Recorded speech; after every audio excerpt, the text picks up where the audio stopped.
আল্লাহ পাক কই নবীর দিকে চাওয়া, আল্লাহর দিকে চাওয়া। নবীর দিকে দেখা, আল্লাহকে দেখা। এই জন্য রসুল হইল দলিল, আল্লাহ হইল দাবি। নবী বলে মান রানি রাল হক্কা। জেনে রেখো তোমরা যারা আমার দেখতেছ নিশ্চয়ই আমার আল্লাহরে দেখতেছ। এ কথা জানো আমি আল্লাহ না, আল্লাহ হইতে আমার মাধ্যমে আল্লাহরে দেখতেই হবে। কেন আনা মেরাতুল্লাহ, আমি কইলে আল্লাহ দেখান। হাদিসটা দেখছো নি, সে সত্তার হাদিস কিন্তু। আমি কইলে আল্লাহ দেখার আইনা, আমারে দেখো আল্লাহ দেখো, বুঝাইছি বাবা।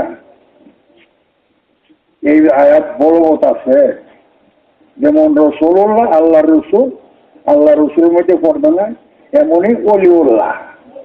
আর অলি আল্লাহ অলির মধ্যে কোনো পর্দা না।